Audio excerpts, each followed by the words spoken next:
વડાપાઉં તો ઘણા ખાધા હશે પણ આવું ચીઝ ગાર્લિક તડકા વડાપાઉં મેં પહેલી વાર ખાધું, મજા આવી ગઈ ભાઈ. અહીંયાની મેન ખાસિયત, વડાપાઉં તો બધાની જેમ નોર્મલ જ છે પણ મેન વસ્તુ આ છે, એની જે ચટણી બનાવે છે ને, ગાર્લિક વડાપાઉંની યાર જે ચટણી, ગાર્લિક ચટણી, આ મેન વસ્તુ છે ભાઈ.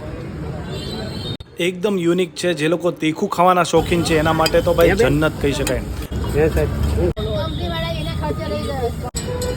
આવું પહેલી વાર જોઉં છું. અહીંયા લોકો વડાપાઉંની સાથે સોસ નહીં પરંતુ આ ચટણી માંગે છે અને આવું મેકિંગ તમને ક્યાંય જોવા નહીં મળે. સાથે તમને સેવ ડુંગળી કોમ્પ્લિમેન્ટરી પણ આપે છે.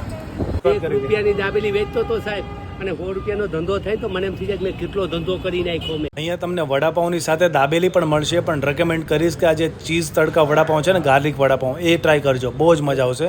અને તમે વિચારો છો એટલું બધું તીખું નહીં લાગે. અહીંયા ચીઝ જે છે ને એ તીખાશને મારી નાખે છે. ગાર્લિક ચટણી આ મેઇન વસ્તુ છે ભાઈ. અને લોકેશન તમને